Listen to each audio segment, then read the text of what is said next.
Hello and welcome to another week on Talking Dogs on a Monday. Of course, we are still talking all things Matchbook Betting Exchange, Irish St. Ledger. On Saturday night, 12 became 6, two unbelievable semi-finals, a couple of fantastic displays and plenty to talk about, needless to say. I'm joined as always by the Exile Dub from his Youghal base, and we're also joined by Mike Flaherty down in County Kerry.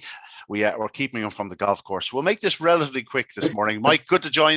Good to have you on board. I think it's fair to say there's plenty to talk about in this ledger.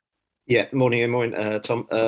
Great weekend of racing. I think we have more probably questions than answers after the two semi-finals.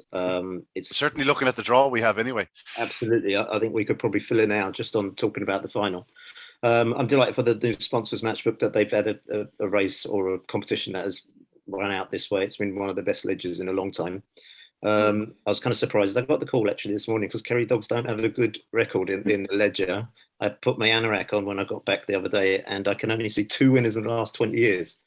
So it doesn't bear well for Ballymac Merlin, but we'll keep our fingers crossed. Well, he might claim the dog in the bottom, who's Kerry bred as well. So he will have two in the final with that one anyway. Tommy, it's been an unbelievable ledger thus far, and I think we're left with a pretty fitting final. I think I tipped 5 of the 6 finalists, which would suggest that there was no real major shocks. I'd just like to put that out there. At the same time, the opening semi-final threw up a shock. Second semi-final pretty much went as scripted, but all in all, just more wonderful racing. No, it's a fabulous final, and thankfully it is. Like, in fairness, it would have taken something fairly seismic to break it down into a poor final, considering the quality that was there from the very start. There was so much of it, in fairness. That has to be said. It's the same. It's great because I've said at the start, it carried on from the Laurels, which was a very good final, which was a very good stake right throughout. And the Ledger is bringing a superb final. You've got serious greyhounds top to bottom in it. And as Mike said, we could spend hours talking about the final itself. It is a cracking contest. And the only surprise for me was that you tipped 5 of the 6 finalists. Yeah, I did. I know. I would have expected to get the 6 as well. Looking at that opening semi-final, it seems fair to say that Park Lake will be favoured to win the final. But fittingly, a competition, sponsored by Matchbook and a betting exchange. If there was in-run betting, he would have been 1,000 to 1 to win the ledger at one point as they entered the back straight. And certainly 10 yards into the back straight, he would have been 1,000 to 1. He was absolutely dead and buried, gone. Forget about it. Ball burst, never to be seen again in this year's ledger. He pulled it out of fire, showed unbelievable pace. But up front, you couldn't take anything away from All for the Best and Priceless Jet. They had a real ding-dong, went right down to the wire with a neck verdict going to All for the Best, who showed immense power to pick up Priceless Jet, who, remember, is the Corn Cuchulainn winner, a dog who stays 750, well, gets a home over 750 yards. Stays is probably a bit too strong a word, but has plenty of power and ability to get home over 550 yards. But it was an intriguing opening semi-final, Michael. Firstly, it's clear something happened in the inside trio in terms of, you could see Boyle Sports Bingo given his colouring that he charged, but I would say he was reacting to something else charging, maybe one of the black dogs in 2 or 3. But you have to be on site really to hear maybe something at the traps and giving the gate a rattle or something like that. I think the race turned into 2 races after the first bend. We had the 2 away and gone. And then it was a real battle behind for who would get that 3rd qualifying spot, and that was kind of more interesting than what was happening up front. I think it really was. I'd say the majority of people that were watching it as a neutral didn't have a financial interest. Were probably keeping more of an eye on the action behind than they were in the front 2. Again, and especially with my Kerry hat on, I was looking at Ballymac Wild, and I think Park Lake missing the break was key to everything, absolutely everything. Now, you look at Park Lake showed great early pace after missing the break, went up inside Ballymac Wild, gave him a shove. But it's actually Priceless Jet who courses the hare and goes across everything, which forces those 3 runs behind it to actually go, whoa. And that was what caused the trouble. What Park Lake did to qualify was nothing short of amazing. And then Ballymac Wild coming in the last few strides was unfortunate. For a dog that won the juvenile, it's hard to say this, but he's been in so many big races, and so you just love to see him actually win another one. The juveniles are classic and stuff like that. But fantastic servant to Connectly and Dowling. He's earned over €50,000 in prize money now, so he doesn't owe me anything. But he has a second classic winner, of course. He won the Shelbourne 600 as well, and funny enough, we'll touch upon it later on, but there was a similar enough contest to that 600 final at Shelbourne Park on Saturday night. Tommy, that opening heat, as Michael said, Park Blake performed nothing short of a miracle to qualify. But we have to talk about the front too, because they did it right. They were out and gone. All for the best, took an absolute flyer from 6. Price's Jet, as I suggested last week, probably had a little bit more early speed than him. Took it up in between the bends and went on to the front, but couldn't hold All for the Best. I'm going to claim that as a draw. I think we were both right. No, I think I was wrong, I have to say. I had a bad race there. I read it completely wrong. I mean, Park Blake went from 272 to 298. That's like falling asleep in the traps. 298. Yes. Whatever happened, I don't know. It would leave a little bit of a concern going into the final. It would, because we don't know who charged. If it was him, will he be a little bit more cautious next week? Will he just pause a second and maybe do a 285, and that mightn't be good enough to clear Russian Glory? Anyway, the race was about 5 and 6. Price to Jet and All for the Best. You know, like you're saying, Price to Jet is a strong stayer, and he certainly is over that trip, very, very strong. But she's All for the Best is some stayer, isn't he? He's absolutely immensely powerful. There's no question. He's a real powerhouse altogether. Like, and the fact that there was only a neck in it, I kind of come away. I know some people might look at that and say a bit disappointed with Price of Jet. He should have won from the front, but I think he's up against an immense stayer.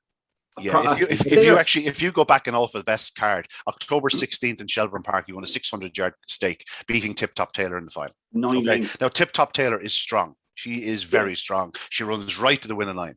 What he did from her to the third bend to the winning line in slower conditions was nothing short of remarkable. It's put down as 20 spots slow the track that night, 32.46 down to 32.26. It was every moment 40 slow night that night. It was just immense what he did. But wouldn't you be encouraged if you had that dog, or if you had backed it, or if you were involved with it, you know, or a connection or some way, that the dog could produce the best in a final already? I know it mightn't have been a big stake in terms of, 90 something dogs or 96 dogs, but it's still that they can go into next week thinking, you know what, we're going to produce our run. Yeah, trap 5 is a little bit tricky, but like after that first semi-final, you think that almost anything can happen next week. Yeah, we'll read it by form. We'll read it the way we think, and I suspect we'll all end up in the same thing. That Graham Holland are probably going to win it. We think at this stage that maybe 1 or 2 will win it, depending on who breaks best. But like, you win there fairly encouraged. All for the Best is a sensationally strong dog. I mean, he's a dog that has been hanging around in the top stakes for quite some time, but it was a little bit under the radar.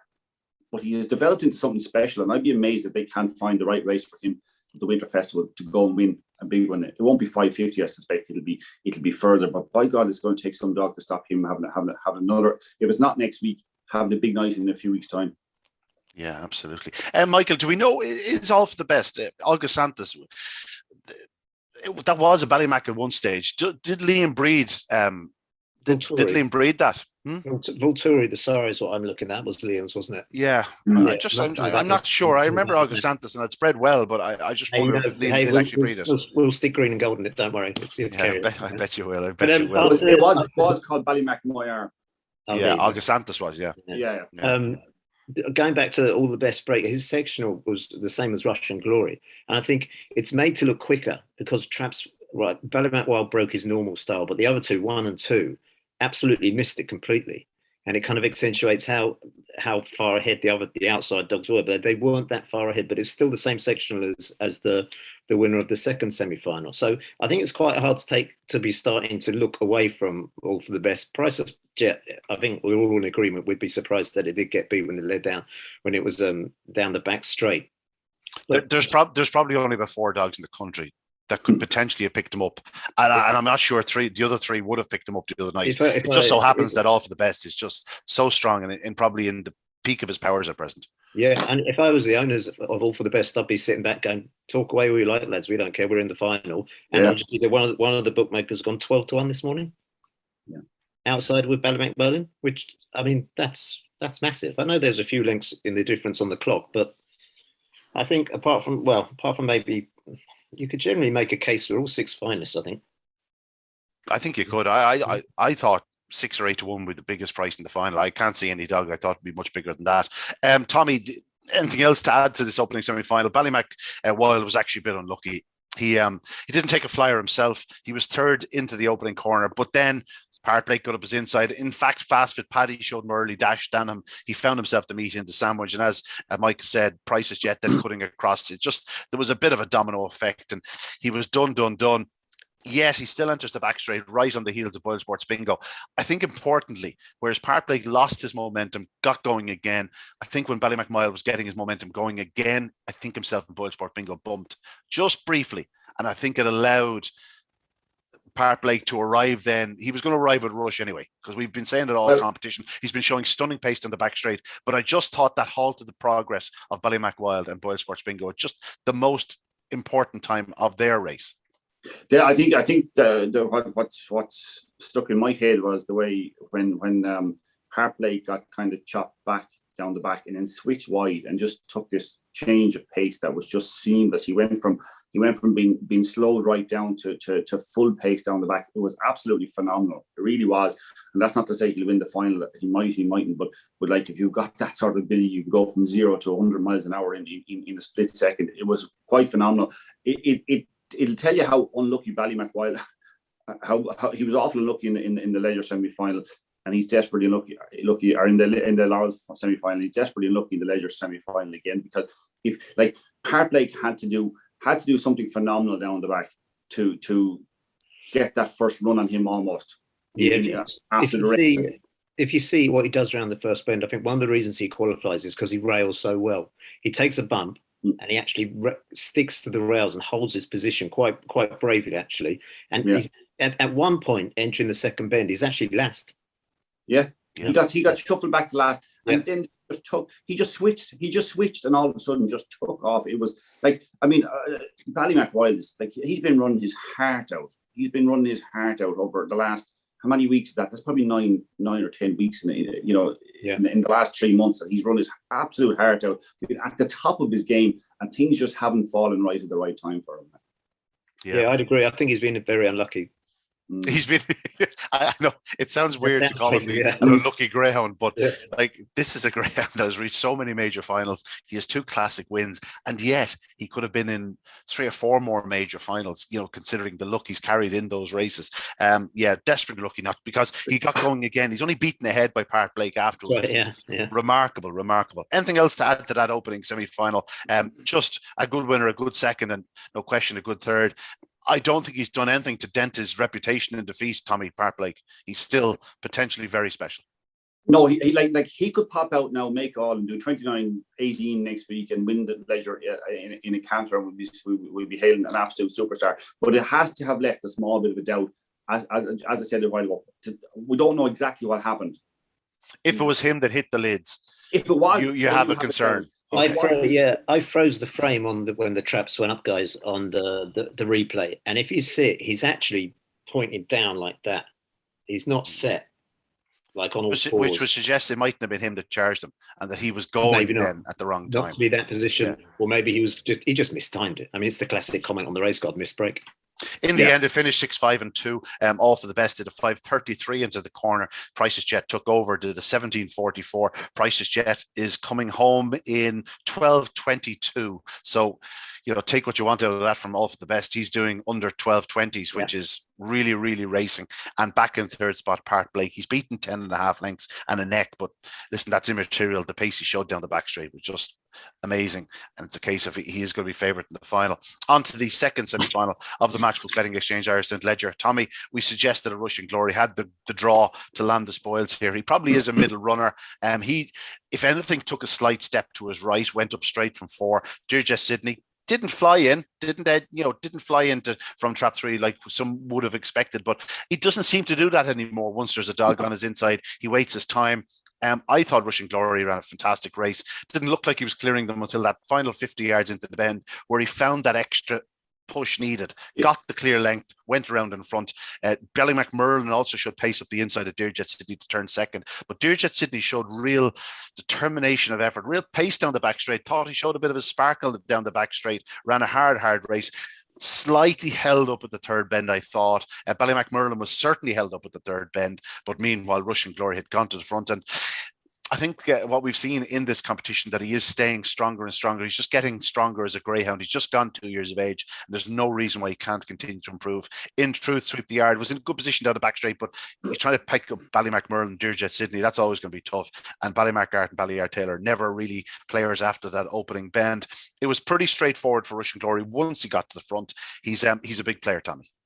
Yeah, I don't mind the draw for next week, the trap one. I think he goes. The time he was in trap one before, he went straight up for about 25 yards, then edged off, and there's nothing outside him. He is just a thorough professional. Now, if you want to get really nitpicky and say that he's only had how many runs? Is it 7 or 8? That was his 8th run. Yeah, he's a serious prospect, and perhaps he can continue to improve. Right? Maybe he can't, but he's at the moment he's doing 29, 40 runs, and he's doing them regularly, and he's doing them in the right way. It was a carbon copy of the previous week, where those 25 yards into the bend were the difference. Again, he drove it really, really exactly as you'd want. If your connections are, if you're back to, he did exactly what you want him to do. He just seemed to quick and power into the bend. There's no shying away. There's I'm getting around here, and that's all there's to it. You can do what you like. I feel like I've been a little bit down on Dearjet Sydney a little bit in the last few weeks. I thought that was his best run to date. Now, I don't think it's enough to think that from the draw he's going to win the final. But I think to come by Ballymacmurlen the way he did, I thought Ballymacmurlen was a danger. I said it here last week. I thought he might turn second. Might even turn very close to Russian Blake and Russian Glory. And when he did, I thought, you know what, maybe he'll give him a race. I don't know whether I was a little bit disappointed with Ballymacmurlen the other night, or I was more impressed with Dearjet Sydney's pace. It's hard to tell, Tommy. Do you think there was any rubbing down the back straight? Do you think there was daylight? I don't think it was enough that I don't think you were ever going to get a race where they're that close that there's not going to be some little bit, but there was no excuses. I didn't come away from the race going, Ballymacmurlen, he got a little held up at the third bend. He got held up at the third bend, but he was in clear second place. Like if he did this because he was going backwards or a dog was coming forwards. I mean, I don't find an excuse. As I said, I actually had a small bet each way on Ballymacmurlen before the semi-final. In the expectation that he might qualify, and who knows what might happen. I think he's got a terrible draw in the final, and he's probably the dog I find least easy to make a case for, because I think he was perfectly positioned as you would want the other night, and Dearjet Sydney came by him. Now Dearjet Sydney, if he wants to win the Leger, needs to sharpen up. Yeah, sharpen up, but like his pace and his determination and his class is not in doubt whatsoever. It's just that he's got two young pretenders who are doing. Okay, Park Blake didn't do it right the other night, but in Russian Glory is doing it right. Park Blake can do it. There's no question, and they have the legs of Dearjet Sydney to the corner. He has to take a flyer and get across. Yeah. But I was impressed with him. I think that was his best run to date in the competition, Dearjet Sydney. Yeah, I agree with you, Michael. What were your thoughts of the heat? I think it was a perfectly run race. I was doing the comments first in it just to try and make excuses for greyhounds, but there wasn't many actually. I think the only dog that found significant trouble was Ballymacmurlen at the third bend, but I think it was possibly his own doing. I don't think he ran that third bend really well at all. When we first came on the scene with Ballymacmurlen, I thought this is definitely going to be suited to Limerick. I don't know if there's a ledger in him. He's 12-1 to win the final. Tommy said about it in the last week about it was value. He was value because he's a big striding dog. Slightly disappointed around the third bend, but he's in the final. Russian Glory for me was foot perfect. I think if you had him, he's like 6th win from 8 starts. Yeah. And I just don't think Dearjet Sydney could actually match him into those kind of from the sectional into the first bend. The youngster was just better than him. I think he went up straight enough from 4. He thought, as the traps went up, he actually thought about ducking inside it. And it's good for a young dog to actually stop that. And he thought, no, I'm kind of blocked there, so I'll carry on going straight. And he did go straight. So I'd imagine trap 1 is going to be absolutely perfect. Dearjet Sydney, I don't think he did anything wrong. I just think he was beaten by a better dog in the night. In the final in 3, that would be okay. But that's supposed to get across 1 dog. Now he's got to try and beat 2 dogs to get to the rail into the first bend in front, because I think that's going to be quite difficult for him. I like him. He's a fantastic looking greyhound. And I think he was slightly crowded at the third bend, and then he just drove on again. He's a strong stayer. I just can't see him getting across and in front of the 2 inside him on next Saturday.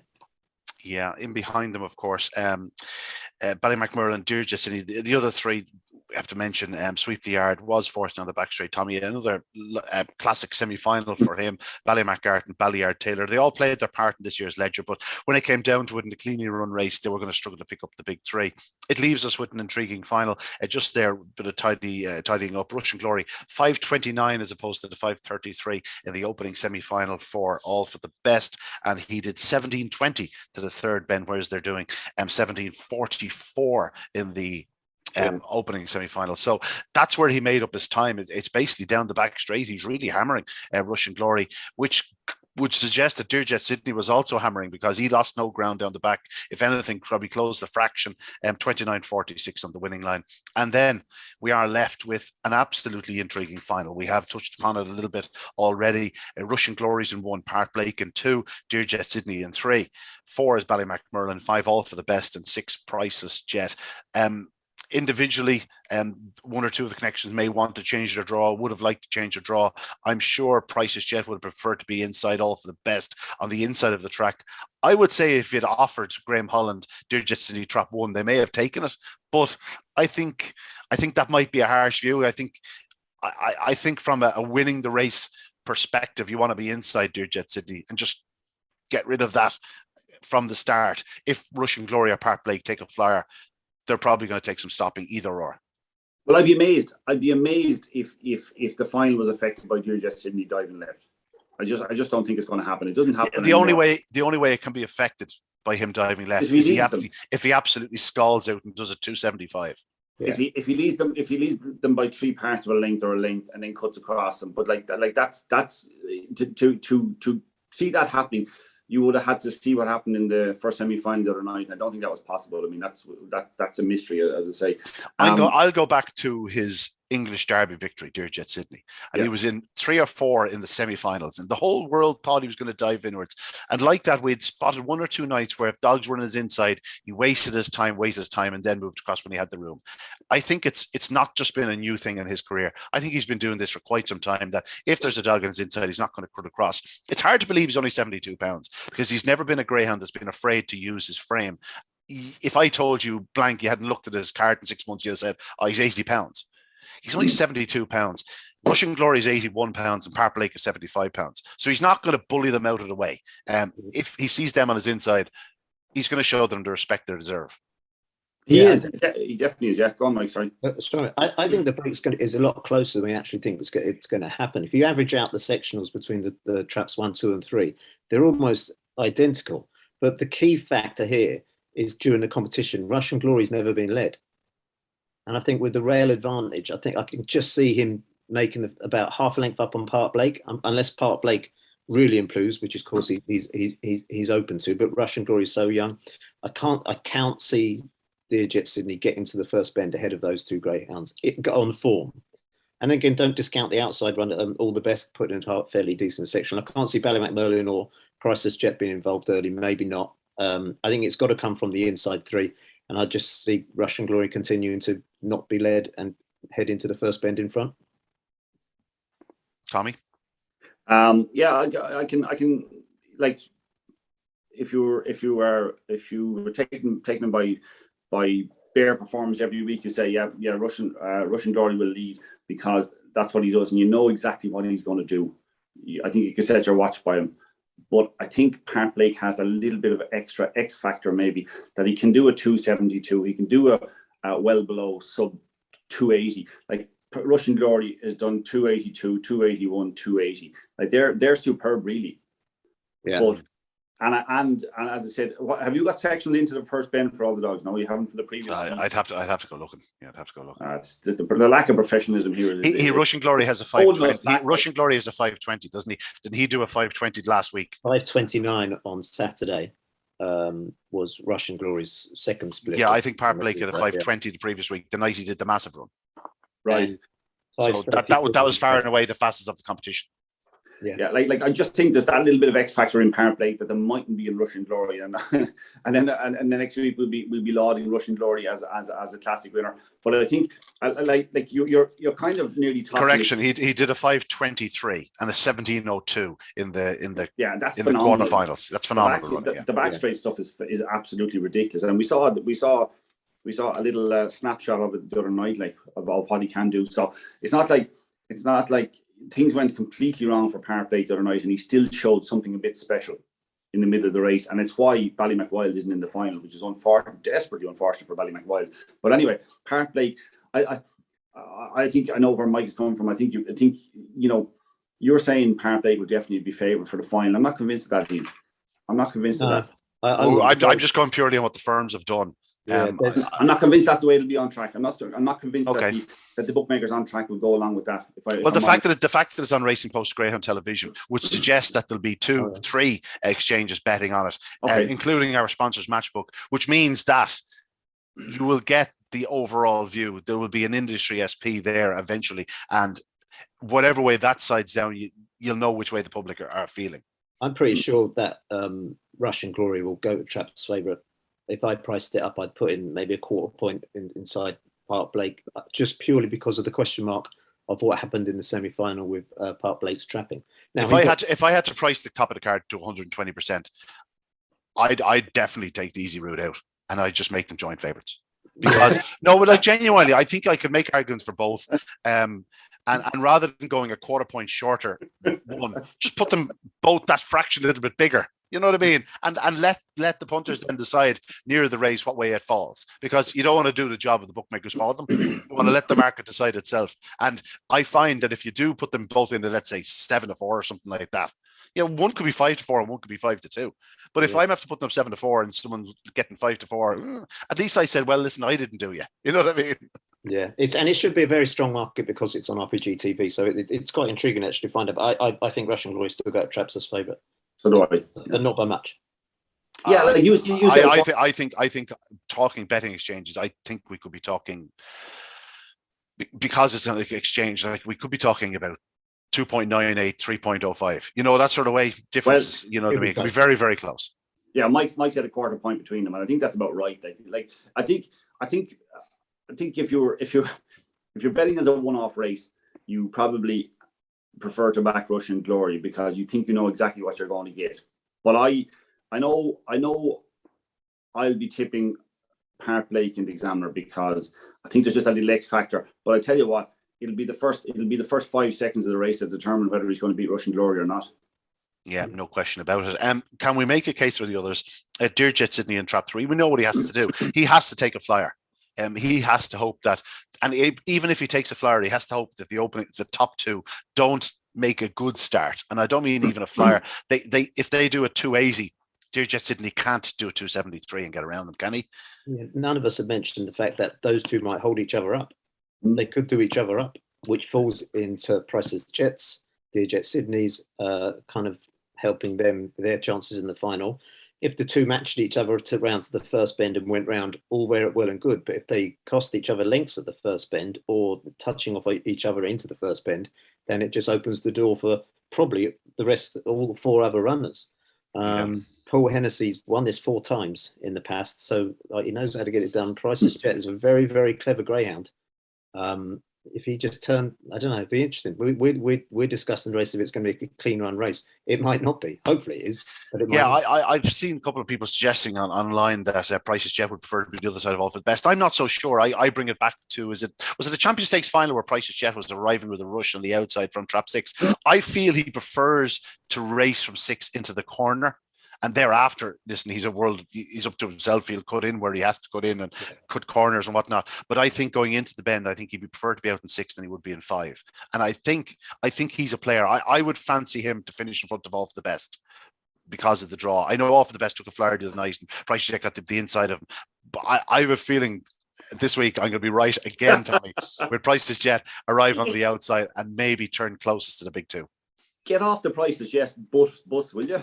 I must say I did have a small each way at 20 to 1 the other day each way, but I think there had to be something financial behind. No, genuinely, this is a dog that just had his problems during the Derby. He seems to be coming right back to himself. I thought it was a hell of a run the other night, but I just think he probably has more early dash than All for the Best. And in a situation where All for the Best, can he do another 280? That's a big question. Yeah, he's 281 and 280 in the last 2 weeks. Yeah, he's only got a 281 from 5. 29.66. He's going to have to find 4 lengths Yeah, but we're talking about if Russian Glory and Park Blake, even 2 bumps could cost them 3 lengths. Do you know what I mean? All of a sudden, it's just a bit more open than we're thinking about. Yeah, if the 2 go up unscathed and they hit the second bend unscathed, then I can't see Price's Jet or anybody else winning it. I'm just playing devil's advocate here. Yeah, I just happen to be a devil's advocate that has a little bit of financial interest, but I also have a little bit of financial interest in Russian Glory. So we'll pass on my financial interest for the moment. Ballymacmurlan is in 4. Tommy, you've said it. He's probably, even though Dearjet Sydney, when he gets room, will edge in. He's probably the worst drawn dog in the race because he doesn't have the early speed to clear the inside trio, and he needs to be in front into the back straight. Off the best, can take a flyer, and we know how perfectly strong and unbelievably strong he is. So you can also make claims for him. If things were to go his way and he was to turn close to the pace, nothing will be finishing faster than him. So it's relatively easy to make claims for most of them, but Ballymacmurlan is the one that we struggle to make the biggest claim for. Did you say nothing will be finishing faster than Ballymacmurlan? No, then all for the best. I meant. All for the best, yeah. No, I honestly, Godin, I like his problem. His problem to me is that he can go up close to the 3 inside dogs, and maybe too close. But he hasn't got the back straight pace. I don't think he's not finishing strongly enough. I don't know where he takes the advantage of the race. I don't know where he gets the opportunity to take the lead. I just don't see. I can't find a point. I don't think he can clear the 3 of them unless it's like the first semi-final, right? I don't think he can outpace them down the back. If as Mike said a little earlier on, if Russian Glory and Park Blake, and I'm probably going to end up calling him Russian Blake again. If they rub on the way to the first bend, I think Russian Glory is gone. Even though he's the bigger dog, I think Park Blake is, if they rub and he gets his momentum checked, I think Park Blake, we saw it the other night, can quicken up the game. He's got phenomenal back straight pace, and I think he'll take over from Russian Glory if they rub. I have a funny feeling, and I'm probably, maybe this is hope. I have financial interest in this team. I had 3 bets, and now I'm going to say this and knowing that it could probably happen when I say it, but it would take a miracle for me not to collect something. Because I have Park Blake 4. I tell you what, no, this is very, very dangerous words. I have no superstitions whatsoever. I don't believe in any of that rubbish. Whatever happens, right? But I feel a little bit like Homer Simpson about 25 years ago. I saw an episode. I have so many tickets I just can't lose. But and the first number drawn. Sorry. So I have Park Blake 4 places. I backed Russian Glory last week because I thought 6-1 was an insult to the dog before the semi-finals, and I backed Ballymacmurlan each way. No, I think the Ballymacmurlan bet is a bit of a struggle because it's 3 places. I can't believe you didn't back Price's Jet. Yeah. Well, no, I have plenty of time. He's still the same price. I can't really make a case for Ballymacmurlan. I think my bet has gone there, and if he snuck into 3rd place, I'd be delighted. To be honest about it, I just can't make the case for it. All for the best and Price's Jet. I think Mike made a great point earlier on about the trouble in the first semi-final, even though the race had been structured by the missed kicks. Price's Jet, and you can argue that yes, there weren't dogs exactly inside him, so he felt like he had a bit of space, but he does run that line quite tightly. He courses it quite tightly when he comes across the bend, and I don't see him. I know you do. I don't see him getting a length out of all for the best, and I certainly don't see him getting clear of any of the other 4 dogs going to the bend. And I struggle with the outside dogs. Even, and in fact, to be honest about it, I know we can say that 1 and 2 might have a bit of trouble or might have a bit of bumping, but it's hard to give it's very hard to kind of come to a conclusion based on trouble that might not happen. Might or might not happen. So I mean, I'm going with the X factor of Park Blake. I think he has a little bit something extra special, and I think even though I do think Russian Glory will go off favourite, I think Park Blake will be hard to beat. Yeah, it's an intriguing final. There's no question about it. Claims could be made for all of them from a neutral's point of view, and I know there's no such thing as a true neutral in greyhound racing because everyone has their favourites and everyone wants, certain trainers want them, certain pedigrees, certain dogs. But let's say that the inside 2 do get loose, and Russian Glory just happens to get a length on Park Blake. It's going to be some battle down to that 3rd bend because I think Park Blake has that length on him. This could potentially turn into an absolutely epic encounter. I think the lineup itself, I mean, we've been talking about it for 15, 20 minutes now. We're probably none the wiser, and we probably haven't helped many people at home. judging by Mike, we can say that all fair. Yeah. Judging by your two bets, I'm going to have a large bet and all for the best because he's the only one we haven't backed. I won some money on Colin Morikawa yesterday, so I think I might have a bit of that and all for the best at 12-1. Surely one of us is going to win money. No, but seriously, I think Ballymac Merlin is going to need help to win it. I think he was slightly unlucky at the third bend. He would have got a bit closer the other night. Things didn't go away, and he had to check back because he changed his stride. For me, it's a 1-2-3 trio. Not always. I'm going to go straight 1-2-3. I see Rushing Glory just because he's on the fence, possibly half length to the good at the first bend. Park Blake following round, but it promises to be an absolutely fantastic race. Well, now Mike is after nailing his colours to the mast. Tommy, you're going to have to nail yours to the mast. If as Mike says, Russian Glory leads by half length the first bend, Park Blake wins. If it's Park Blake in second place, obviously, because I think he has that phenomenal. Now he has to get it cleanly, because I think you said the previous week that there wasn't an awful lot between them coming home. There was in two spots the previous week. Literally 2 spots ahead or a neck, like a head. It's the third bend is the winning line as far as these two are concerned. Whichever leads at the third bend wins. Now the Park Blake dog still has 3 lengths on Russian Glory in the competition so far. Yep. And I am a little bit concerned. It does temper enthusiasm, and I think it's what will make sure it doesn't go off favour. But I'm still a bit mystified by what happened last week. But I think he's a bit special, Park Blake.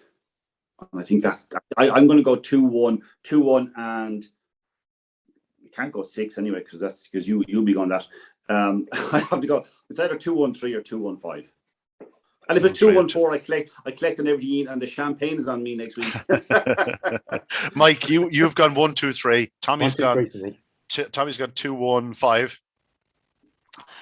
I still haven't fully decided which I'm going to go for, but listen, you can't. We haven't helped you out. You can't deny the fact that Rushing Glory has just been, unbelievably professional and consistent. 29.43, 29.44, 29.46. If he does a 29.44, let's say, I think he probably wins it. Because I think Park Blake's going to have to get around him. Getting around a dog that size and that talented, you're going to have to be doing a serious run. We know he is that 29-24 in the card. I tend to agree with you lads that I think Park Blake is the real star. I think I just cannot wait to see him running at Shelbourne Park, and I really hope he turns up at the Winter Racing Festival. I that's not because I don't think he's a real Shelbourne Park Greyhound. He is, but he's a real every track Greyhound. He just looks an absolute superstar. Yeah. I just can't wait to see him in the flesh again, and that's why I want to see him in Shelbourne Park. I've seen plenty of Rushing Glory, and I've liked what I've seen, but I'm going to go with 1. I'm going to go with Rushing Glory to beat Park Blake, and I think Priceless Jet will make the frame. You'd be surprised to see her on the outside. So I'll go 1, 2, and 6. 1, 2, and 6. Now, listen, they can follow you lads all they like, but just remember, I tipped 5 of the 6 finalists. It's a tremendous Ledger final. It really is a great final to look forward to. If you can make it down to Limerick on Saturday night, please do so. Gentlemen, I'm going to talk about a few more stars that were in action at Shelbourne Park over the weekend. It's getting that time of year. The Winter Racing Festival is just around the corner. Prior to the Winter Racing Festival was the Night of Stars. These 3 or 4 weeks leading up to it, Greyhound trainers are they're a habitual bunch. They know what they're doing. They bring their dogs up. They try and get a run on their card. The racing for those 3 or 4 weeks prior to the festival or Night of Stars is ultra competitive. It was the same at Shelbourne Park on Saturday night. Brilliant performances throughout. And we're going to talk about the 2 National Puppy Stakes semi-finals very briefly. 2 in a row, Tommy. He's a real star in the making. But I am so impressed and so excited by Scooby Prince. I think whatever he achieves now, I think he's still raw and green, and genuinely, I could see this dog going right to the very, very top. I think 2 in a row is destined to go there too. I think they're 2 very, very special greyhounds. Yeah, well, when I watched that race, I watched it without having looked at the results, because I just want to say, I think you learn more by, like, if you're at a track live, and you learn more that way than you do ever watching on videos again. So I kind of didn't want to ruin it by having the results, and just wanted to click on to see what happened. And I was looking at the race going, geez, that's very professional. And I kind of half knew it was 2 in a row. And then I was looking behind going, whoa, what's this dog showing all this pace again? And Scooby Prince, like, you'd have to be immensely impressed by both of them. They are 2 stars. And as you said, Scooby Princess retired last week. Scooby Prince looks set to take the place of a top class greyhound for Jennifer O'Donnell. Yeah, Crafty Kokoro, she's unbelievably fast as well. She was back in 3rd. She hasn't done it right at boxes, but she has a 28.42 on debut around Clonmel. She's obviously very, very special too. Mike, a lot to like about these three greyhounds that finished in the first three in the first semi-final. Yeah, I was away on holiday for the first round, so I'm a bit behind, and I was working Saturday night, but I managed to catch up and watch a few of the replays, and I've got written down next to 2 in a row. Impressive. Scooby Prince, very impressive.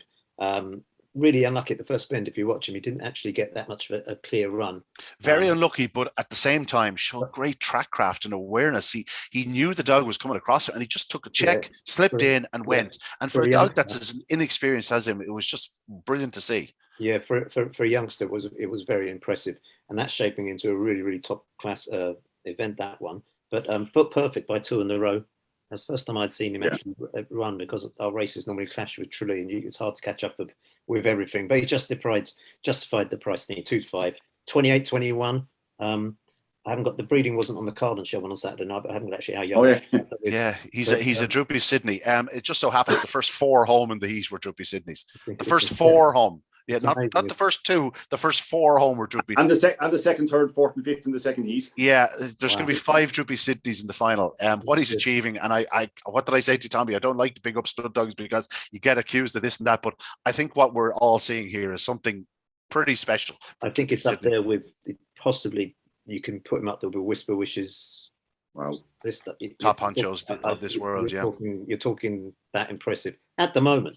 Yeah, on to the second semi-final where Slippy Hazel, a Droopy's jet, no less, was too strong. She was always in the perfect position on the inside. I thought Kilgraney Sydney ran a big race in just his 3rd career start. She could pace down the back straight to go to the front, but Slippy Hazel was always too close. And Mature Reflection ran on very well for Brendan Matthews. And knowing the way Brendan and his team bring their dogs on, I'd say there's plenty more to come from Mature Reflection in the coming year. A nice winner, Slippy Hazel. Mert Lahey can do very little wrong. In fairness, I've been saying that for quite some time. It's like every time he's a winner, I go, well, the informed stable. I think we just have to accept that he's one of the top kennels in the country. I thought Droopy's Gloss ran a blinder later on the card in her comeback start, but no, Mert Lahey is another finalist in a big juvenile competition. He's already won the Munster Juvenile, he's won the Juvenile Derby, and here he has Slippy Hazel in the final of the National Puppy Stake. Tommy, she's a very nice lady, she's very strong, just a lot to like about her.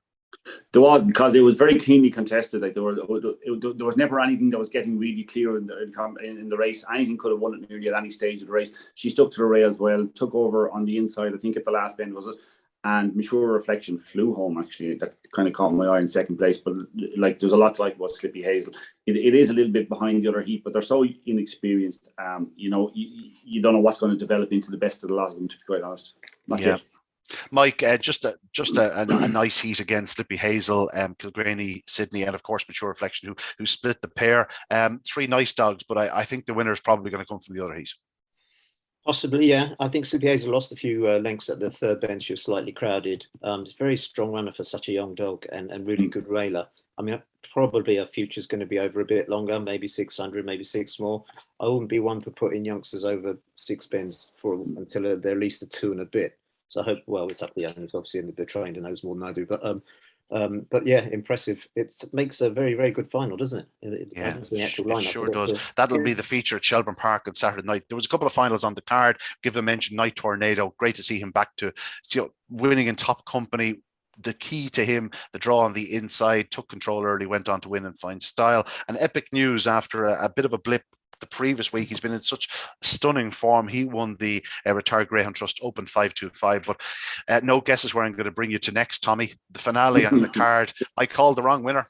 And to this moment, I'm still absolutely convinced he won. But the photo finish was there. But what a race it was! Auxerre, an unbelievable greyhound for Ollie Shields, Beach Avenue, and Derby's Delight.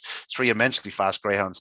I hope they meet again over 600 yards in the very near future, perhaps in the Winter Racing Festival. Just a very, very special way to finish off a great night's racing. Mike, how are you fixed to move to Dublin? I heard they're looking for a new commentator. I would have lost money that Ian called it right. I thought. Absolutely. Is it a camera angle thing? Is the camera slightly behind the I would never call a finish that close if it wasn't the first winning line. But the fact that it's the second winning line, I mean, I'm right over the line. Yeah. Okay, the camera is probably about 3 yards to my left. Yeah. I would say, but we're 80 yards up from the line. So I was full sure he was up. But I suppose it is yourself, Mike. When dogs are finishing at such speed, you can see things that that didn't really happen. That's when it happens. If you actually look at the replay and slow it down, you can say, oh God, I can't believe I called that. You know what I mean? And I saw the photo finish, and there was no doubt about it. There was a couple of inches in it. You know, at a couple of inches in greyhound racing might as well be a mile. But it was just a stunning race, and it just whets the appetite for more of the same. The 600-yard trip at Shelbourne Park, Tommy, we've spoken about it for years and years. It's just the greatest test of greyhound on the planet. Yeah, and it's partly because it's almost so clean. You've got the long runs. You've got 3 long runs really. Is what you've got. So usually the best dog comes out on top. I'm just watching that race over and over again here and trying to pause it at the line. It must be the angle, because I'd be like you. I'd have my life on the fact that it wasn't just me. I wouldn't have called it now. And actually, that's true. Yeah. The only thing is, look, at least you called the right dog, so it wasn't too bad. Yeah, that's true. In fairness, he was slagging himself about it last week. That's what they call a punch in the gut. I know. Yeah, no, an unbelievable race. It does, as I said, whet the appetite. The Winter Racing Festival, what are we talking now? Less than 2 weeks until it comes about. Others to mention the race on the card: Deadly Destroyer, a dog we're more than familiar, Tommy, back to his best, flashed from boxes, made every inch. Once he gets that first 3 strides clean, he's a different greyhound. Droopy's Gloss ran an absolutely amazing race on her return back in second spot against the proven trackers. A very, very fast dog, Droopy's Gloss.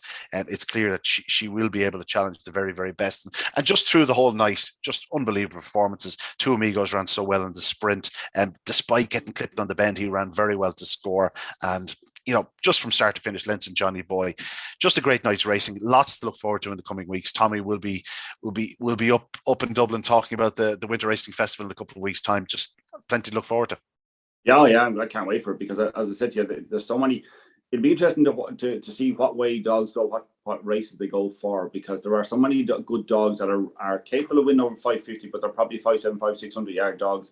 I think it'll be keenly contested at every level. It really, really will. I was just watching Jack's little thing the other day on his comeback run, and even though he never really contested the race, he wasn't beaten that far. He's another dog that we've seen what he can do on the clock, and he's going to be going into 550 thinking, geez, I might be an outsider. Be honest. His first run since the Derby final, he's going to come on leaps and bounds for that. Sharpen up considerably for it. He just never got competitive, and yet he wasn't beaten that far. He's doing 29.78 without actually getting involved in the race, which is serious stuff. I mean, the depth of quality at the moment, I think it'll be the best Winter Racing Festival ever, or best equivalent to Night of Stars, as you say. It's going to be ridiculously good. Yeah, pretty salivating. You'll have a strong Kerry contingent, no doubt. Mr. Dowling will no doubt be targeting a few other dogs from down that way as well, perhaps targeting the Winter Racing Festival. Mike? It's a good link, actually, because I know I'm speaking to the chairman of the Ballymac Aerial Fan Club in Dublin there, but she trialled on Friday night. She had a 2-bend trial. She beat Ballymac Wisdom by 5 lengths, 17.49, which is a decent run. And Ballymac Kingdom trialled also 17.72 on Friday night. He beat Ballymac Cooper by about a length. But yeah, you can just tell around the country, everybody's kind of gearing up and getting ready. There's a few kind of trials going on before racing of the superstars. So it's shaping up into a really good winter festival. Looking forward to that one. What, a couple of weeks away, is it?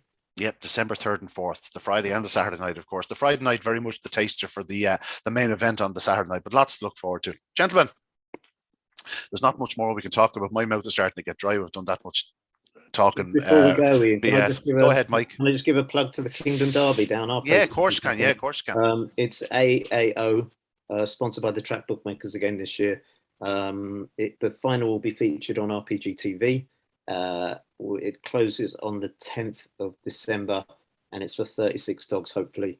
Won last year by Inoculable Sid. So if anybody, and one of the great finals last year, great name, that Native Maestro, and even the other 3 were really top class performers. One of the, in terms of strength, it was one of the strongest finals of the year last year. It normally shapes up into a really good sweepstakes, our kind of end of year finale before we kind of head into the Januaries and the Februaries. So fingers crossed we'll get a few people through the gate, fill up the restaurants, get the race card full up, and looking forward to a good Kingdom Derby this year.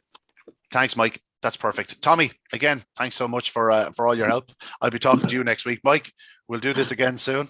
But that's it for another week on Talking Dogs on a Monday. We're looking forward to the final of the Matchbook Betting Exchange Irish St. Ledger, an absolutely enthralling contest, hopefully to look forward to. Could turn into pretty epic encounter. It'll all be live on Racing Post Greyhound Television. More details on that, if you check out Talking Dogs during the week, we'll give you all the details and how you can view the action live. But for us on this Monday, well, you're watching it in the evening. Best of luck, and we'll see you next time.